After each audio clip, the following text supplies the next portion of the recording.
Hello. We didn't rehearse that, did we? No, we didn't. It's always you that starts.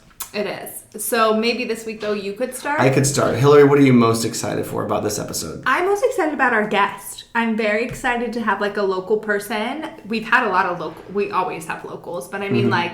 He's very local. We've kind of been on a spree the last episode and this episode with locals we hang out with on a regular basis. Exactly. Which is pretty fun. Pretty cool. And I grew up with our guest. Said local, since I was like 5 years old. Which makes it even cooler. Yeah, absolutely. So enjoy this episode with Jake Coursen of Jacob Franklin Wines. Woo!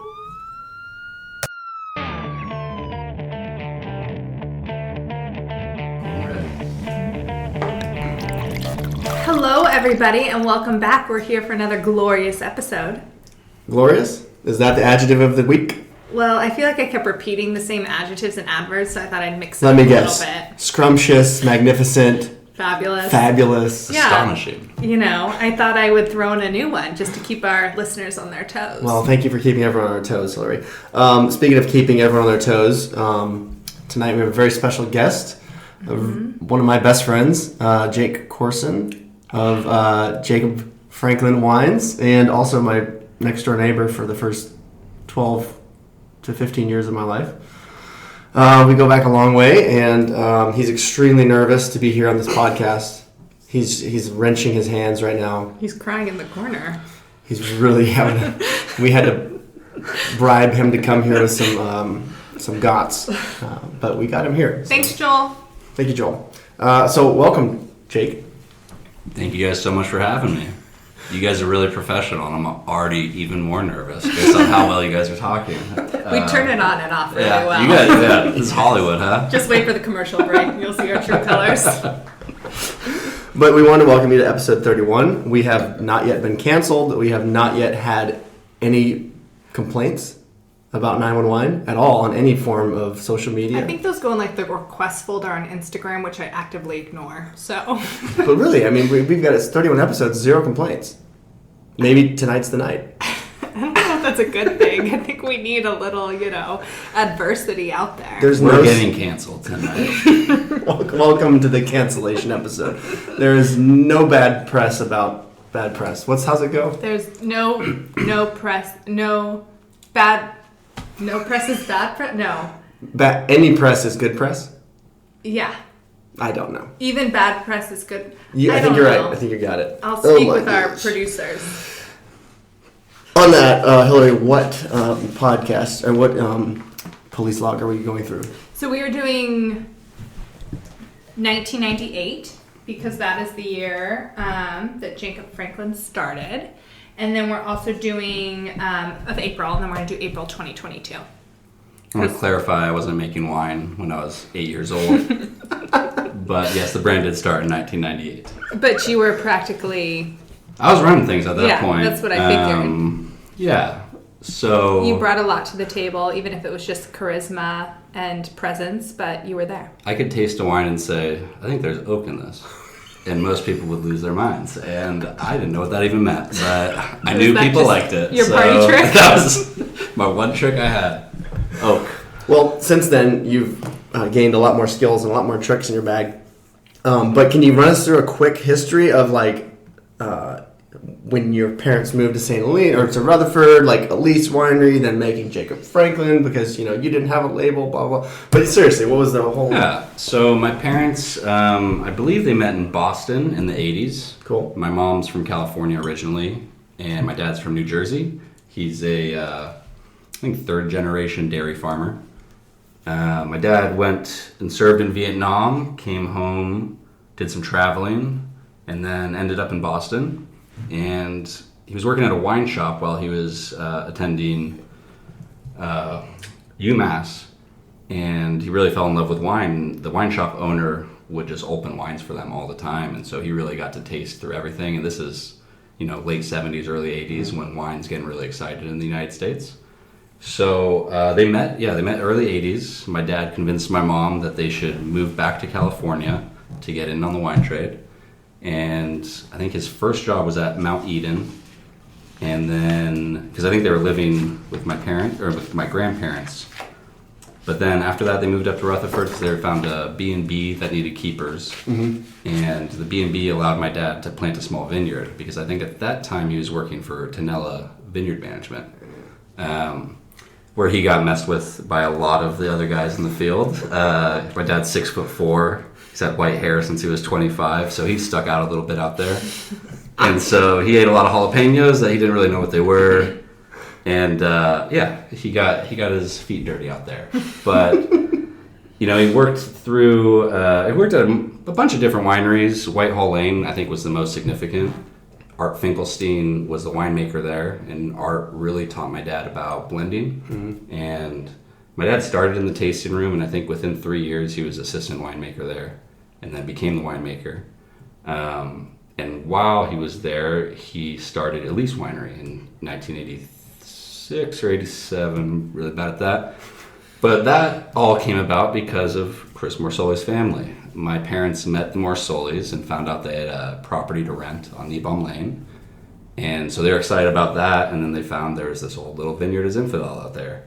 And so they talked, and your dad was willing to sell some tons to my dad, and so Elise Winery was started in 1986, I think. Elise was named after my sister. Not to be outshined. When I was 8 years old, I was like, hey man, I need my name on something. Where's my label? Because it's just a piece of crap like that. But so 1998, Jacob Franklin was started with, I believe it was Petite Sirah from Chavez Leeds, which is now Leeds and Pesh. Lauren Pesh, sorry. And then also some Cabernet Sauvignon from the property that they bought in just south of Yountville on Hoffman Lane.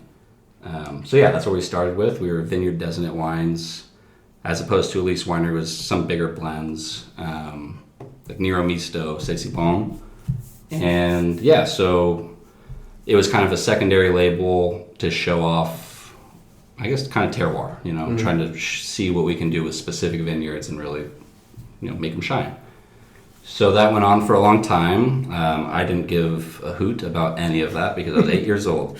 And, growing up in Napa Valley, the vines weren't really, it just seemed like agriculture to me. Like there was nothing that really stuck out until I think I was probably, 12 or so. And my dad took me back out to the old block, which we call it, of the Morisoli Zinfandel.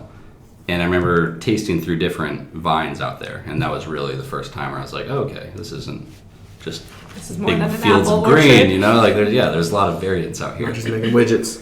And so I think, that was kind of the first thing that, sparked my interest. And, graduating high school, I didn't have any idea what I wanted to do. So I studied agricultural business because I was like, oh, that'll help me take over the business one day. But it turns out that's pretty much just like business class, but they use cows for all their equations. And so I probably would have been better in business, any kind of business major. No issues with Chico State. Great place. Harvard at the West. Harvard at the West is what they call it. I thought that was Sac State. That's what I always said. No. It's Chico. So I was ready to graduate. I think I was in my second to last semester. I really realized I hated all the job opportunities that my major was presenting me. I didn't want to go tell people that their farms were going to be shutting down in the next couple of years, and it just seemed like a lot of hard news to drop on people. And so I was kind of figuring out what I wanted to do. Dairy's in my blood, so dairy was something I started, kind of gearing up towards.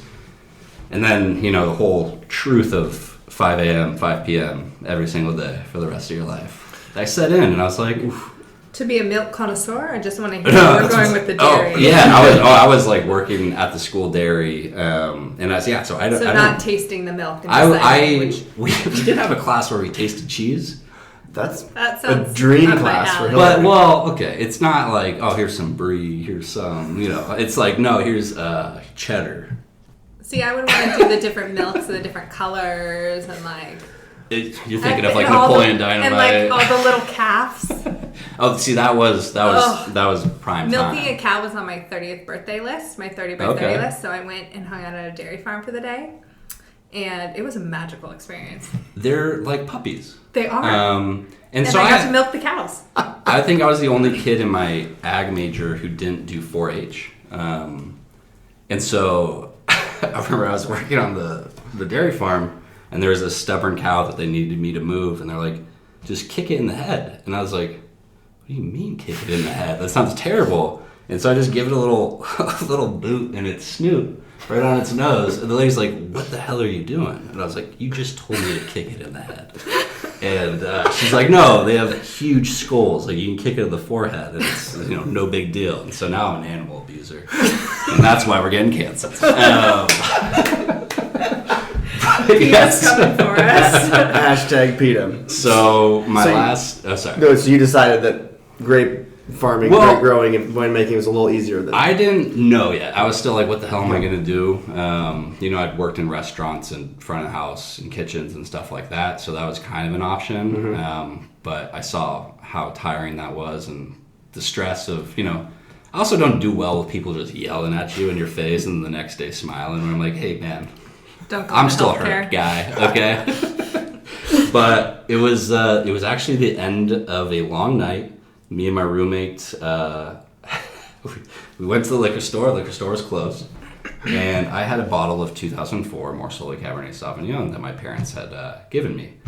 And so me and my roommate drank that. And we both were just kind of like, holy shit. Like, okay, it's not all wine's Franzia. We're not slapping the bag anymore. And so it was an epiphany. The epiphany wine. Oh, yeah, I hate that. But yeah, it just kind of opened my eyes to what wine could be. And so then I decided, like, hey, I'm going to, reach out for an internship somewhere. I applied to Cake Bread. They told me they were going to get back to me within a day. And then I applied to Honeycut and had an interview with them. And so I didn't hear back from Cake Bread right away. And Honeycut offered me the job on the spot, so I took it with them. And then Cake Bread called me like a day later. Like, I'll take you. But by then, I was already part of the Honey Club. And so... and a lot of well-known young winemakers have come out of that group. A lot of our past guests. A lot of our past guests. Can we run down the list of past Honeycutters? You got... we call it the class of 13 because we were just standouts. We have Annie Pajinski, who has Grape Hez Wines. So, yeah, and Annie is now the assistant winemaker at Mending Wall. Correct. So, yep. Scott Kirkpatrick, Mountain Tides Wine. Yep. Jason Driscoll, Ibu. That guy. Also making wine for Dancing Crow. That guy. He has like 1,000 wine labels. He was on. He showed up on this.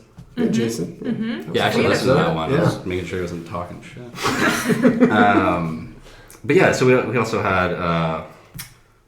so many people. There's Conk Beery, who has his own label. Cool. Jaime Medina, who you might know from high school. Yeah, totally. So Jaime Medina was there. He's now, I believe, the assistant winemaker at Gamble Family. Cool. Who else? There is a lot of people there. Group. And everybody there was working hard and trying to learn. So it's a training ground. It really was. Like, do they have those specialty schools for football in Texas? Like, this is what that is for the Napa Valley? I really think if you want to get into the wine industry on like a cellar level, Custom Crush Winery is the best place because you get so many people telling you how to do things differently, where at first it's just overwhelming, where you're like, oh, they just hate me. But it's like, oh no, there's different ways. People have different preferences. Jason Driscoll was huge for that. He's I think him being in the culinary world has really made his work ethic he's just very precise with everything he does, and so he was very good in telling me hey, if you do this way, the winemakers are going to be much happier. And so nice. It was great. Yeah, so I was able to impress some people, but I worked there for a little over or just under a year, and then I took a internship with Cake Bread in their viticulture department, which is cool to go see vineyards because in the cellar things can get a little boring. You're cleaning and doing the same movements pretty much the majority of the time, and so I figured I want to learn as much as I can. So the viticulture internship was good for me, and so then in 2015 I started working with my family at Elise Winery. And I worked there until 2018 when they sold the winery to Josh Peoples and Cheryl Foil. Okay. So, We can do that. so yeah, 2018, my parents sold the winery to Josh Peoples and Cheryl Foyle. Mm-hmm. And at that point, I had already made, or had already signed a contract for 1 ton of fruit for the first vintage of my own wine that I wanted to make. At that point, I didn't consider it was going to be Jacob Franklin. I was trying to think of a name, which is probably honestly the hardest part of winemaking. Just trying to think of something creative. But yeah, so I had this contract for fruit. My parents told me they were going to sell. And my dad told me, he's like, hey, we can keep making Jacob Franklin if you want to. We can sell a lease and keep doing this if this is what you want to do with your life. And so, that was an awesome opportunity for me. And so we had our already established brand, not big at all, but, it made things moving forward a lot easier. Mm-hmm. So yeah, in 2018, I made 1 ton of Grenache. That was my first vintage. And then 2019, my dad started calling me and telling me what fruit we were getting that year. I'd always make the decisions. But so 2019, we upped to making some Barbera, some Morisoli Zinfandel.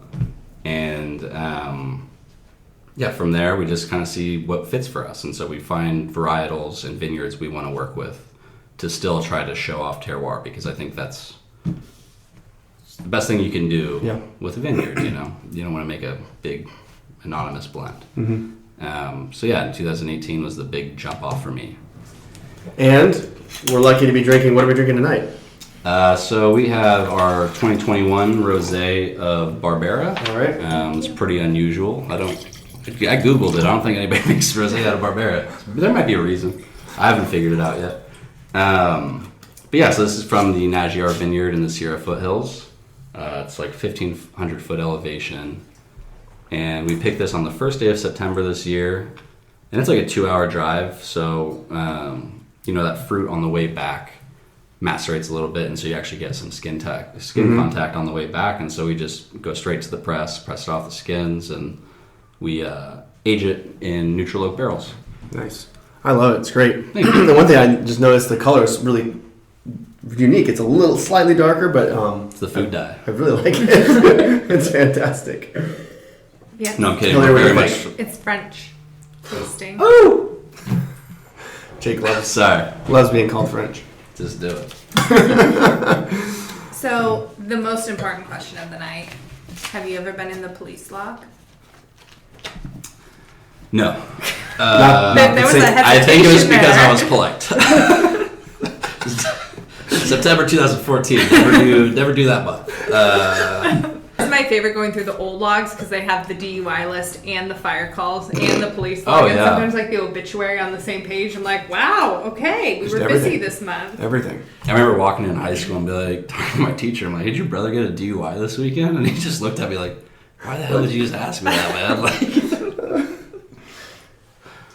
oh, man. Well. So you've not been to San Leon police log. Maybe I don't think I've made it. Perhaps a Chico police log at some point.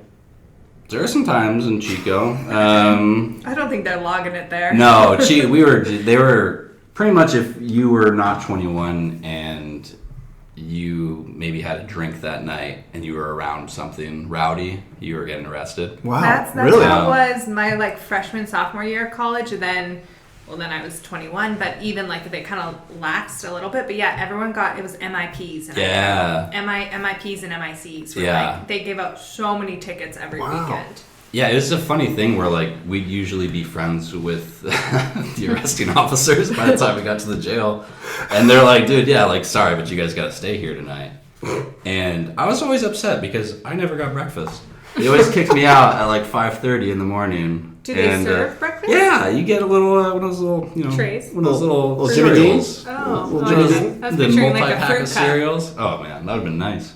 But I've seen Butte County's less than ideal house. Well, I'm glad they don't do that as much anymore. I mean, maybe they do, and I just am so far past Yeah. that point in my life, but... Well, they're also filming that college PD show back then. Oh. So okay. They had something to prove. I remember. Yeah, they're like, hey, we gotta arrest some kids, otherwise we're gonna get canceled. Sit outside of parties, the front door and the back door, and you had to like breathalyze to get out. And like if you blew, then you got an MIP. Yeah, well, they'd also be like, did you drink tonight? I'm like, yeah. They're like, you're going to jail. I'm like, well, sorry for being honest, man. Like, jeez. I got stopped once and I was completely sober. I was DD, and they're like, oh, okay, have you been drinking? I'm like, no. They make me do the whole sobriety thing. I was so nervous, and they're like, you're on drugs. Like, we know you're on drugs. What? I'm like, I promise you. I'm on like, anxiety. I don't know what I need to do. And they're like, we need to know what drugs you're on right now. I was like, I'm on birth control. This is the dosage. Like, that is the only drug in my system right now. The cop, I was not trying to be funny, and he thought I was being snarky. I was like, I promise. Where was this? This is in Boise. And, God. yeah, and then they're like, okay, well, I guess we believe you. Like, you're good to walk home. And I was like, what? Wow. Okay, I guess I'll walk home in the dark. Yeah. I'm gonna just leave my car here and I'm sober. Yeah, I'll walk home. I can't pull over any further. Yeah. Well, I'm going to jump right into it with a vintage one back to 1998, April 3rd. This is a fun one. Friday night, 2025. It's 8:30 in the evening. An anonymous citizen reports a large group of people have gathered on Edward Street, and it looks as though they are involved in a drug sale. A large group of people in a drug sale. Do you think there was like a sale on meth that day, so all the people came? It could have been. I mean, Well, it's same lane of cocaine, more likely. Probably. Let's be realistic. People are rich up here, okay? They're doing real drugs. You gotta go down the do marijuana, grow up, do cocaine. Well, this is current day. On Wednesday, April 13th at noon, a Hudson Avenue resident said 2 landscapers hired by a neighbor went onto her property and cut multiple plants without her consent. Something must be done about that. I think I would say thank you. Like, thank you, landscapers. I didn't have to hire some myself this week. That's perfect. We need more rogue landscapers out there who are willing to just go above and beyond. And into the neighbor's yard, or whatever you want to do. Take the community by storm and just tackle whatever needs to be done. Got some agapanthus that are just going wild. Is that a personal I term? don't even know what an agapantha is. Is that a I was thing? like, is that a No, secret it's actually mascot a proper term? bush tree. I don't know. It's a Is it type really? of bush. Yeah. Oh. Agapanthus. I'll look it up. We'll put it in the show notes. I haven't looked at many. What are the people that do trees? Arborists. Yes. I have not spent much time with many proper arborists in my lifetime. So. One was an Uber driver for me. Maybe put on your 40 by 40 list, Hillary. Bond with an arborist. Cut a tree down. Properly. What do we have? This is, I believe, Friday, April 8th. A woman reported her car stolen from Railroad Avenue. Police found it parked nearby. She just assumed she parked it in a different spot. Now, is the next one like a DUI arrest? Or... Yeah, did you follow her? Or did you just like, she's going to be all right? Wow. She knows where she's going. Good for her. That's whenever I see a stray dog and Zoe's like, hey, pull over. I'm like, he knows where he's going. He's fine. Like, I don't interrupt this guy's day. Like, let him I live. do like think about all the time though. Like, should I go after them? But sometimes they're too fast. Well, yeah. Sometimes they're like down the road, and I'm like carrying items, and I'm like, this is not gonna go well. I only try to rescue animals that I know I can catch. Like, how about this I have one? a perfect record. Saturday, April 4th. Could you even tried for anything? 4 p.m. This is a throwback, 1998. Citizen on Hunt Avenue reports losing her white female poodle. Dog has no tags or collar and is almost blind. Oh, see, that pulls my heartstrings. See, you can catch that one. Because it's blind. It wouldn't see you coming. So the odds are already stacked against this poodle. So I good just luck. think about, okay. And so we don't get a follow-up, which is sad. Which obviously I know. that dog's dead by now. Because, you know, it's still alive. 14 years Okay, later. Or 24 living years later. on the... but like if Hank went missing, your Hank, like Wally would just roll over. Yeah, and, Hank like would be get like, kidnapped. hi, please, like, love me. Yeah, when Hank was at the winery, he would literally jump in people's cars. Yeah, that's what I mean. And I'm like, hey, asshole. Like, I don't think he'd even run away. I think he'd be like, oh, people, attention. Like, Where are we going? Yeah. yeah. Park, you know. I can Back take to you guys to Vegas. the dog Let's park go. if you want to go. Show you where it's at. The sign on the van said free biscuits. I'm there. Speaking of vans, at 9:30 on a Sunday night, a minivan almost crashed into a fire truck that was responding to a traffic accident. It was last seen headed toward Highway 128 on Tubbs Lane. How ironic is that? Isn't that like the classic definition for ironic when they say a firehouse is on fire? Like they're causing accidents that's there. Oh wait, the fire truck almost caused the accident? Well, I think the minivan did, the minivan. but like still, what happens if they get hit? Do they send out another fire truck? What happens if you burn down your firehouse? It's happened before. The Rutherford Santa Helena station caught on fire recently. The Santa Helena CDF station maintenance shop burned down, and then in the Rutherford Fire Department in the 90s, it burned down. Did they find older wood to rebuild it? Looks pretty bad. Shots fired, sorry. Here's a good one. Here's a throwback. Monday, March 30th, 1998, 8 o'clock at night, employee of Keller's Market, Keller's, reports a customer just observed two women spraying graffiti on the rear of the store.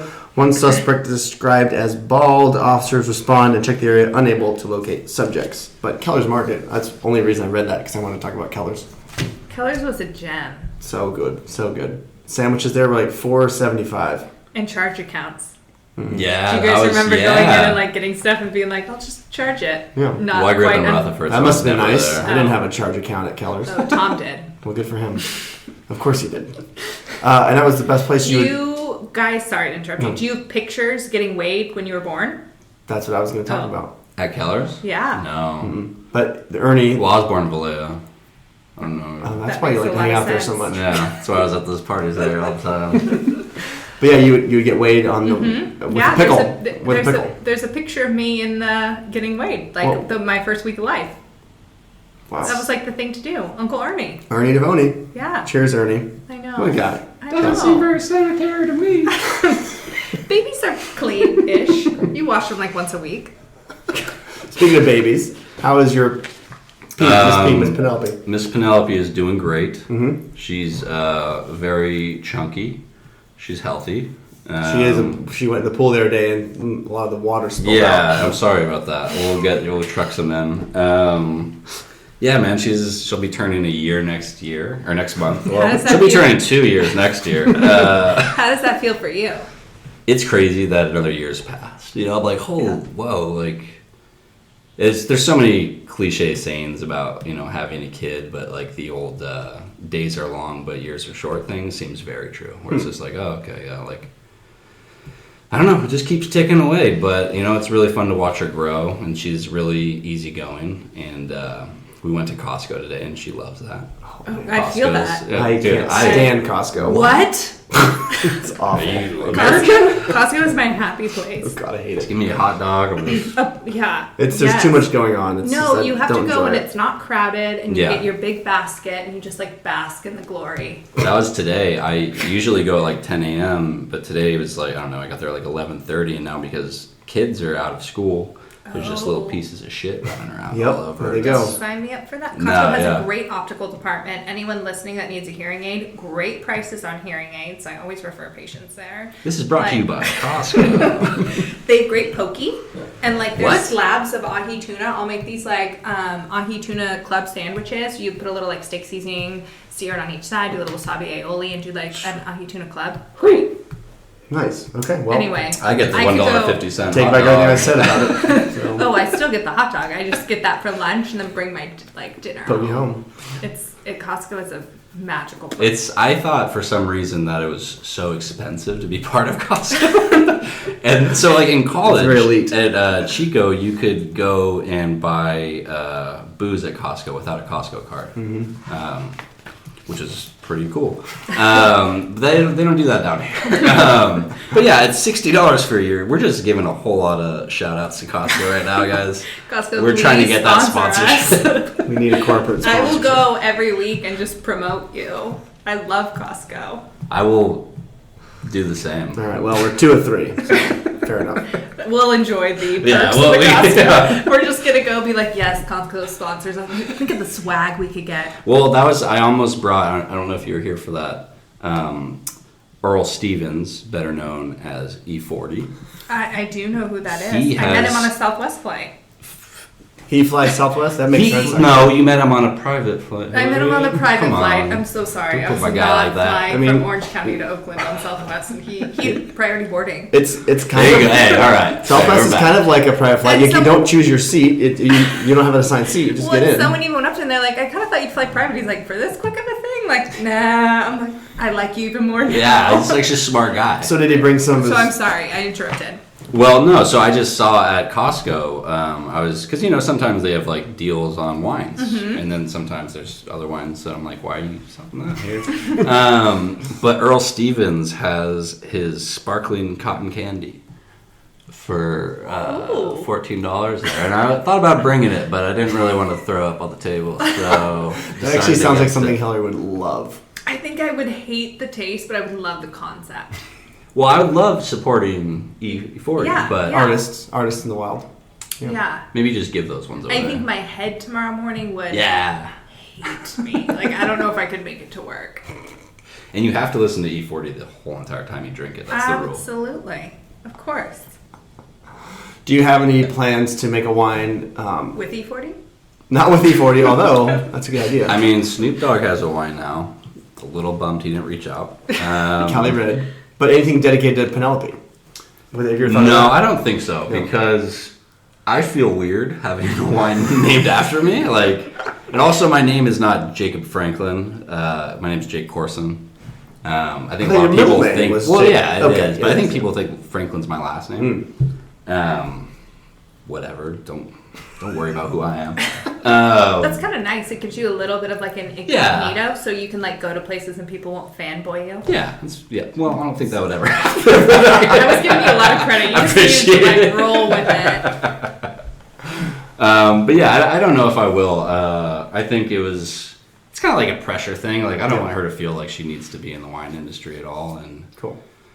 It's a cool name, but I don't know if it'd really be a cool label. I remember talking to people who came and I poured some wines for them, and they're like, "Yeah, Penny June would be a great name." I'm like, "What the fuck?" Like, that sounds very simple. Just buy my Wine Leaf, please. I don't know what's going on right now. Yeah, they were so. Yeah, you nailed it. Yeah, you stockpiled a lot of 2021. I'm hoping at least. We'll see. How are the 2021s? What are we drinking? We have the 2020 Rosé, and we have the 2019 Morisoli Zinfandel, which is very near and dear to my heart. It was the first vintage that I made.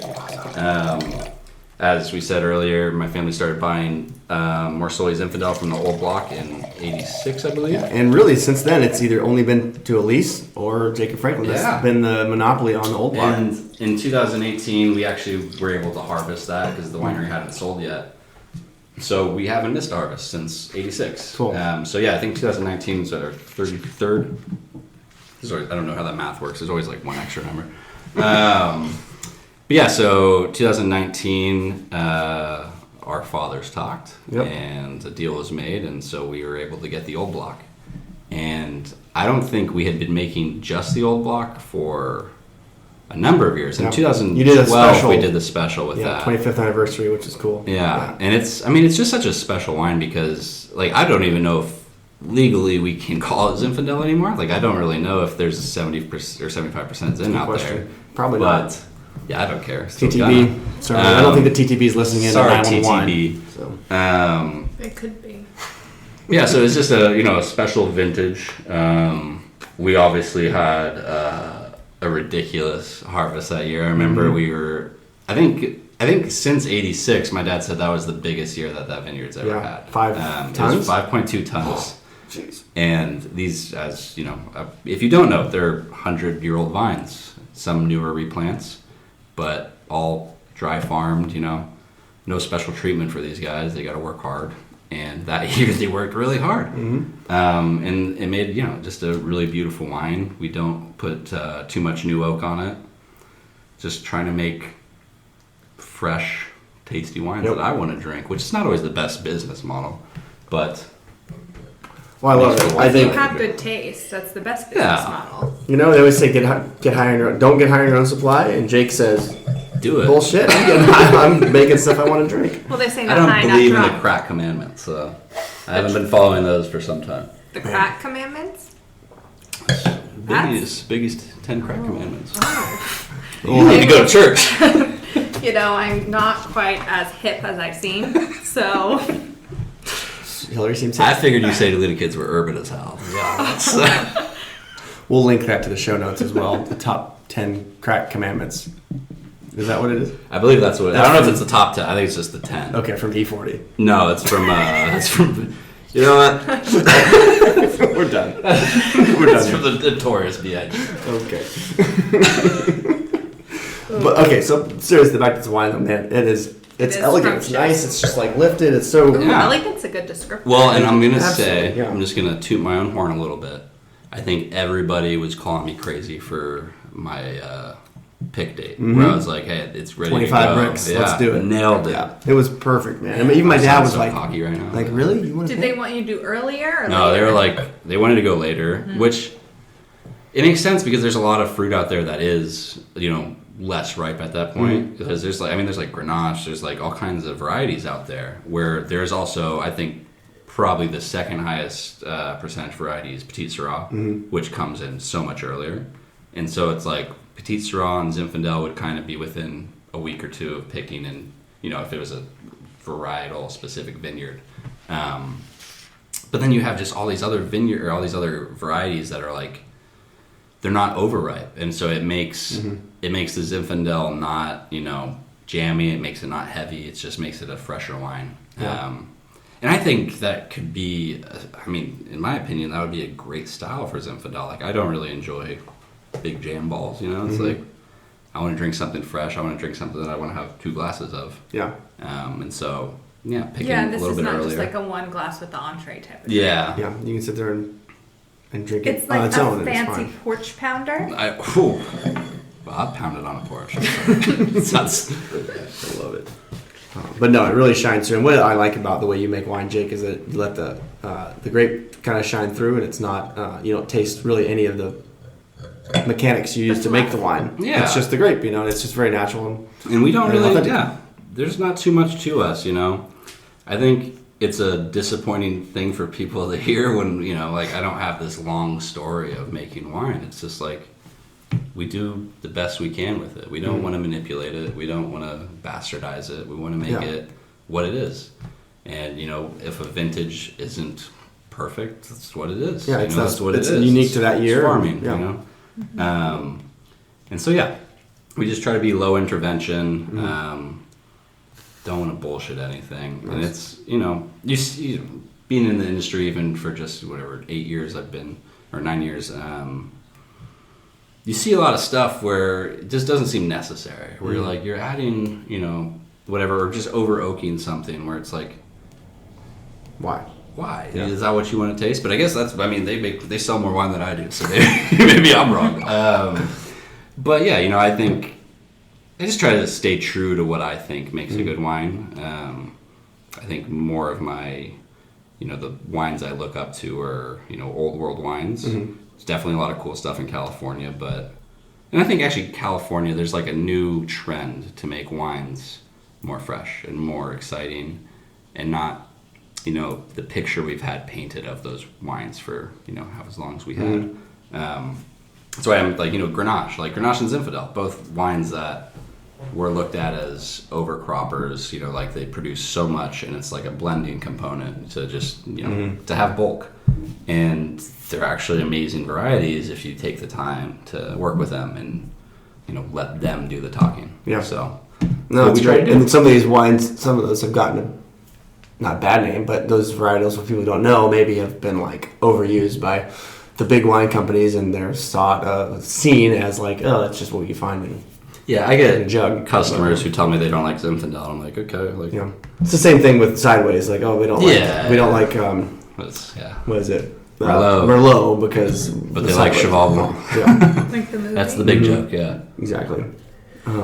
It's great, but no, I appreciate your style, and it's really nice Thank and you. unique. And I think it's funny because all of the wines people rave about today, like from the 70s and 80s, and all like, I don't know, Heights or BV or Phelps or all those were picked at these lower bricks, lower alcohol wine, and people are raving about them. They love them, and they're lasting, and they're really good. And then that's a whole different style than we see today. So it'll be interesting in like 20 years to see what people think about the wines that were made in 2000 and 2010.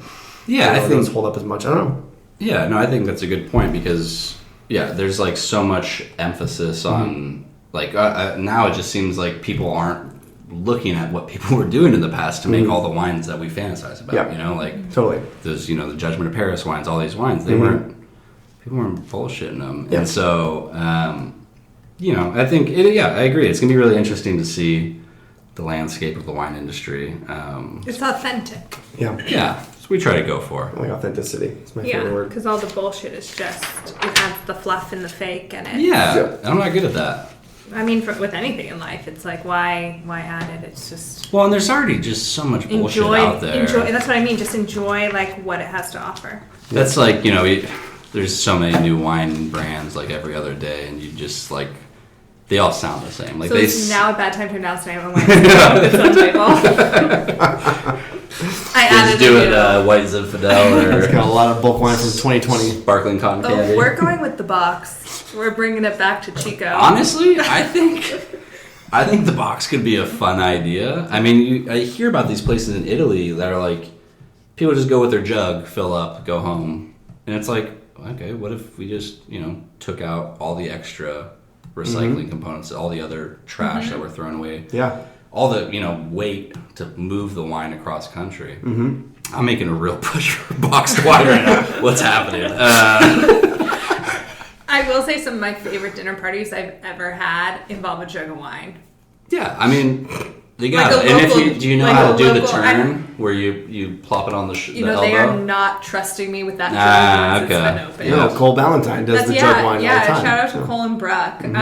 A lot of our dinner parties, they come with like a jug of wine, and it is some of the most fun nights I've ever had. And you're drinking this delicious wine. That's what they used to do. Like, you've heard the Bialy black chicken story, right? So you've heard the Bialy black chicken story. I mean, probably. So anyway, Bialy Vineyards used to be, they had like a little farm stand, and they would make, during Prohibition, they would make wine, but it's kind of on the down low, and you would call on the party line, right? And so your neighbors wouldn't hear, you would ask for a black chicken, and black chicken was a jug of Zinfandel.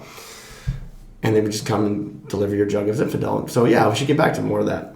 I feel like they could have come up with a little bit sneakier term. I'm like what would you use? Well, I'm like, why are they calling this guy for black chicken all the time? Yeah, What's like, that mean? do that to see if like a, I feel like that could be a little. How many chickens do you want? It's true. I don't know, maybe like. I like the illegal aspect of things though. So It's fun. It makes it more interesting. Yeah.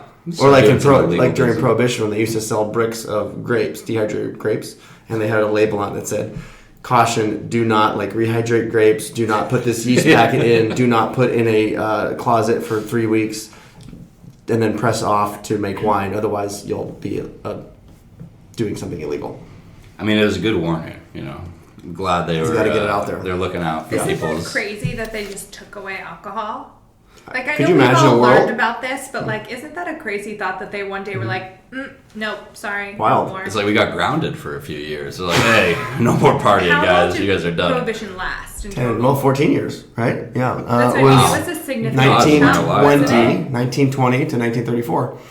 I didn't even do that research. I just know it that well. That's very impressive. And a lot of the vineyards in Napa got ripped out. So that's what's so unique about the old block that Jake gets his grapes from, is because that was one of the best sections of vineyard in that area, and they didn't rip it out. They didn't put prune trees or plums or anything. They just left that be. And it survived, Prohibition and a couple of world wars and COVID. I don't think there was much World War fighting in Napa, but Those vines were busy. They were. I mean, there were people that definitely contributed to. That's a good. I always say that. I'm like, two world wars and Prohibition but and COVID. I don't think they were like. I don't think the planes were, swooping It's in. true. We didn't have any bunkers. No bombing. There was a. That brings a good point. If you could go back to one point in history, what would it be, Jake? See, I've struggled with this because I think cowboy times seem pretty awesome. Are we the people that we are today? Oh, 100%. Oh, okay. I need to be born then because I'm too wussy. No, dude. I'll die out there in a second. That's I don't even know how to ride a That's what I horse, mean. Like, so. do I have the knowledge I have today, or am I like a normal, what I would be at my age, like middle class, struggling, poor, eating bread person? I don't know. Is something different from that today? I don't eat much bread. I don't know. I think actually something I've always fantasized about as a kid was seeing Napa Valley before it was anything other than Native American land.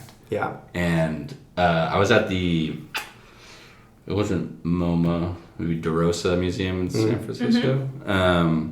And I was looking at this painting, and I was like, that looks just like, I feel like that's what Napa Valley looks like. And then I read it, and I was like, oh, this was drawn from Mount St. Helena looking at Sonoma Valley. Wow. And I was like, oh, no shit. So I was like, when everything was pretty just awesome. Like oak woodlands. Yeah, and you like, just see, I mean, you'll see, these huge ook trees on the side of the road, 100, I don't know. I'm making this up. I'm not. No, hundreds of 200 years old. You're not an arborist. I know. No, it's a tree guy. I think that's what they call it. I don't know about that, but it's one of those things. I mean, these have been here since before, white people have been here. Yeah. And, where would you go in history? 1920s in Rutherford. Okay. Oh, yeah. Maybe a flapper girl. Rutherford. Oh, totally. Yeah. Out there in the vineyard. No, in Rutherford in the 1920s, there was 4 bars. Twice the amount of bars. And like way more fun. My grandpa had the general store there by the Rutherford Grill. It would be fun. See, I don't think I'd be here. I would definitely be in Europe. Of course you would. Yeah. I think I would see you in New York in the 20s. Yeah, I could totally hang with that. Yeah, I could see that. But I think of like all the cool, fun petticoats, but I think of how many people had syphilis and how no one showered, and like my dreams just like crash. So like for a hot shit second, in a hole. Like, is that Remember, you have the knowledge you have today. You can treat it. I've done that in foreign countries, and like that's exciting. It's not ideal for a daily experience. You've had syphilis in foreign countries? No, I've shit in a hole in foreign countries. Excuse me. I was always surprised by defecated in a circular hole in the ground. The hole's always much smaller than I was anticipating. I'm like, you guys are accurate. Like, what? I don't. Well, I've never done this before. I'm a little bit nervous. They get real low, I think, is the thing. And even like in airports in some countries, where it's more of the hole experience instead of the toilet, like, and it's like a porcelain hole. Like, still, I'm like, okay, why now? I get why everyone wears dresses here. Here we go. Yeah, I saw a lot of that in Morocco, and I was I held my poop for like 2 weeks. Yeah, I just remember taking like the alcohol swabs and like putting them up my nose. And and like the nature ones, like when I'd be like out hiking in the train. Have some Vaseline. Anyway, this was speaking of we got into some shit. Speaking of number 1 and number 2s in public, back to a vintage one. Saturday, April the 4th at midnight, while on patrol, officer observes a male subject behind a local bar urinating on the building. Officer arrests subject and transports him for booking. I didn't know you could actually get arrested for that. Exposure. Well, yeah, he's on the pedophile list now. now. It's indecent exposure. You're showing I your don't know if it's probably public urination. No, dude. It's indecent exposure. No, is it maybe if you're by a school or something? Probably. Which is honestly like, I'm like, dude, in the middle of the night. There's probably some elements to this. I'm sure a lawyer could get you off of that. I'd hope. Maybe he was quite sassy. But he was probably, that's what I'm getting to. I'm sure he didn't just say, oh, I'm sorry, my bad, I had to really pee. He probably would have lipped off. Anyway. I mean, I get it. The line at Anna's can be long. Yeah, it could be an emergency. I've walked home before to pee and come back, and I still wouldn't have made. And you're the lucky person that lives that close to Anna's. So. Not everyone has that fortune. Well, at 9 a.m. on a Sunday, there were sheep on the side of Silverado Trail. That's it. That's insane. What's going on in this town? I love sheep. This is Friday, April 8th at 4:30 in the morning. Jeez Louise. Report of a doorbell ditcher on Spring Mountain Road. Police checked the area. So is this this is not a teenager. No teenagers up at 4:30 in the morning. Well, either we got some teenagers or some meth heads who are get back at their young age of doorbell ditching. Maybe it was a confused old man on a walk, and he thought he was home, and he was locked out, so he was ringing. That's so sad. That's such a sad version of this. Speaking of unwanted people, this is a weird one. Wednesday, April 27th at noon, an unwelcome person reportedly came to the high school on Monday to interview students for social media and YouTube. The person is back again today and last seen walking away on Grayson Avenue carrying a tripod. So that's weird. Yeah, I'm pretty sure it's not legal to film kids. Maybe we should look into that guy a little bit. Huh? What about report of a man in yellow and orange reflective jacket screaming obscenities and being belligerent on Main Street? Officers contacted him and determined that nobody had made any threats. Perfect. Maybe if he would have worn more of like a beige top, this wouldn't have been an issue. You can't wear yellow. Like that's yellow and if orange you're gonna reflective. if you're gonna be crazy, you can't wear bright colors. You gotta blend in a little bit. What do we got here? We got a report of 5 cows in the roadway near Sylvaner in Spring. Their owners were contacted and picked them up. I would have been so excited. Here's a good. This is a very Napa Valley log entry. So Wednesday, April 20th, 4:20 at noon, 12:30 actually. Report of a stretch limo in the center lane of Main Street, possibly broken down. It was gone when police arrived. But this reminds me of about 8 months ago. So last fall, there was a stretch limo that went all the way to the end of Whitehall Lane, and I'm talking like into the hills. Whitehall Lane. Remember? Yeah, We've been up there. Yeah. And he got so far up there, way back like by Long Meadow Ranch, and got stuck on a 1-lane dirt road. Tried to back up and started a fire. What? With the limo, got it completely stuck. Like, how does that even happen? Anyway, well, so who's riding in limos in 2022? That's a better question. That's a very good question. Do you guys never have the desire to just like rent a limo for fun? Absolutely like a not. Wednesday? I kind of do. No. A pink one, Hillary would.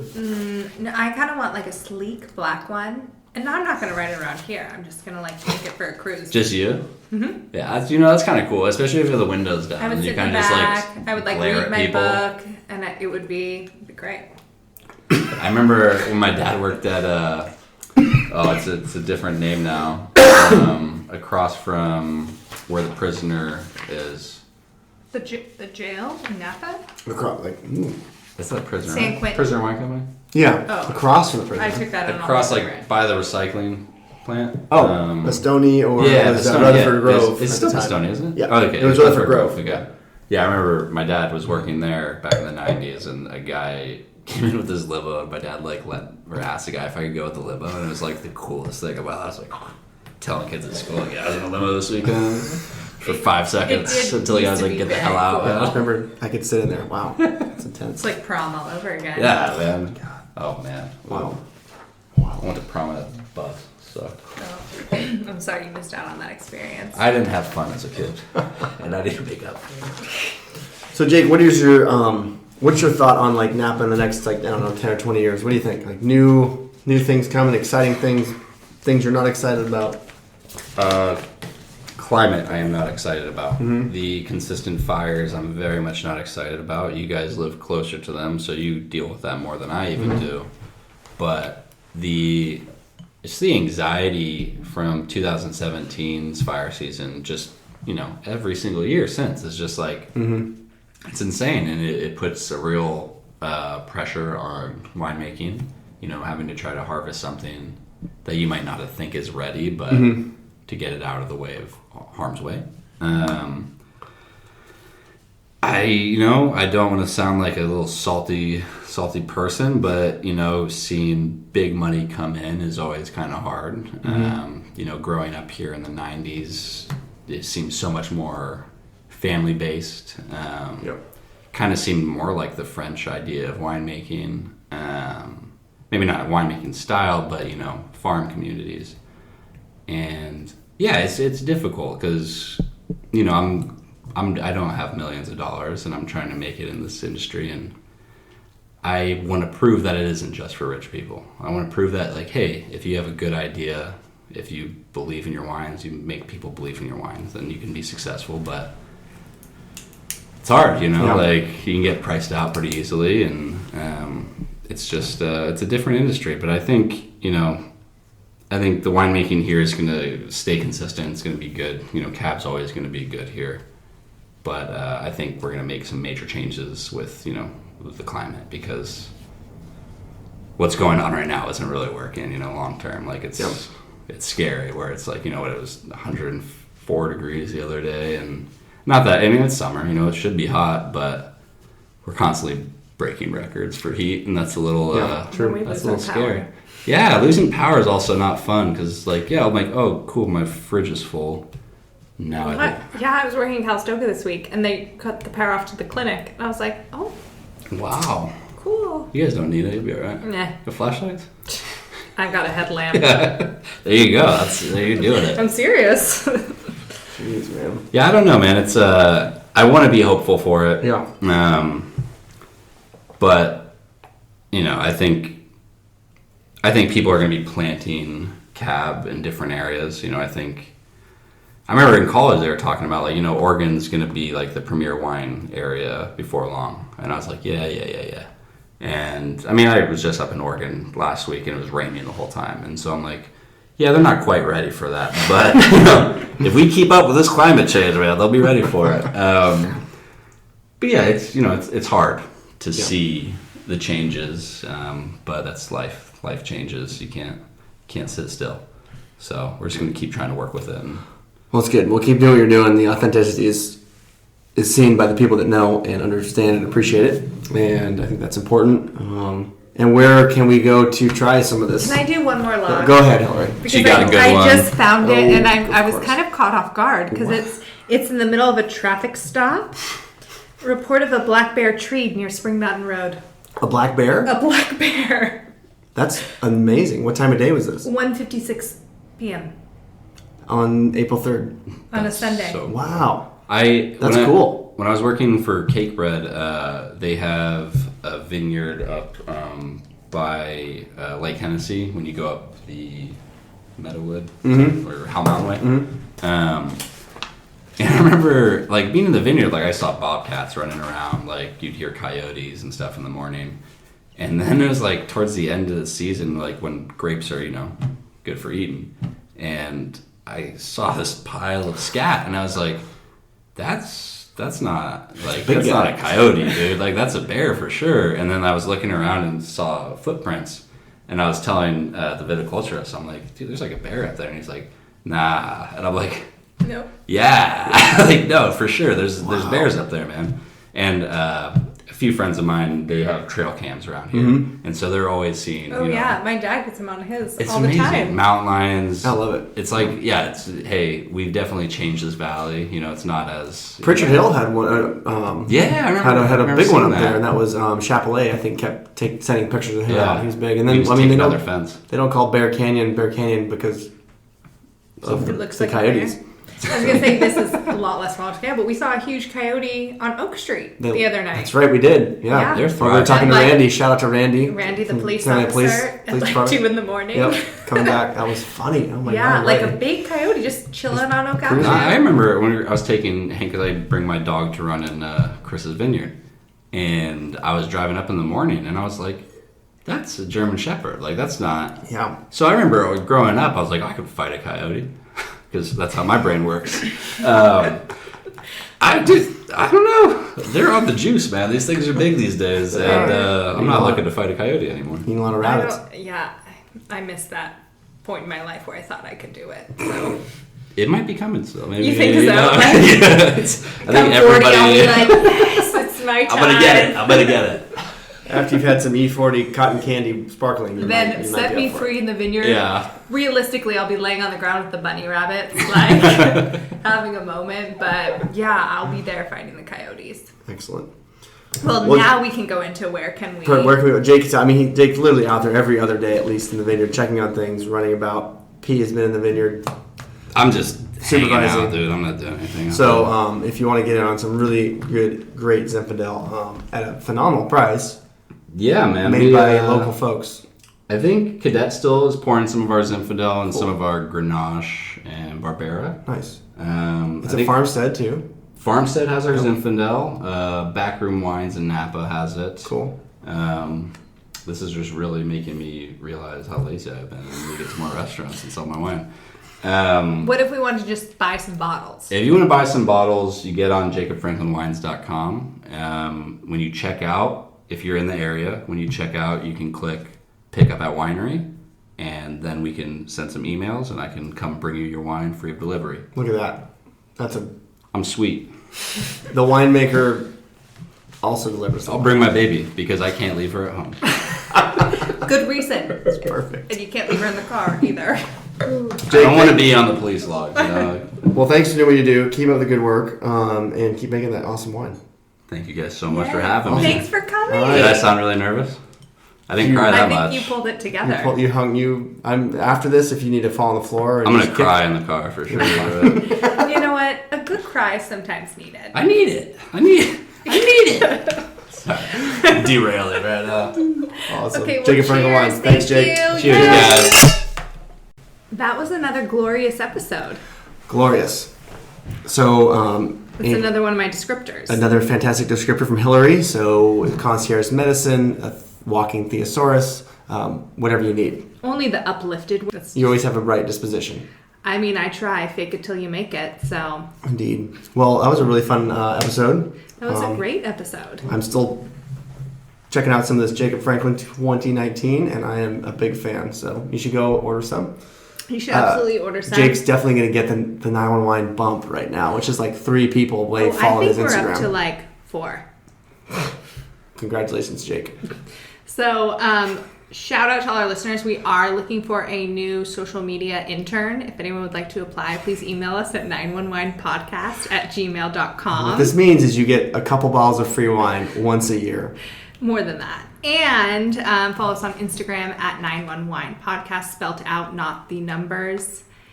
And rate us 5 stars if you're going to rate. Otherwise, just listen and don't rate. And remember, we still have had no complaints. So if you'd like to be the first complaint or so forth, Email me. email us. Send us an Instagram. If you don't get a response, don't be surprised. See ya. Bye.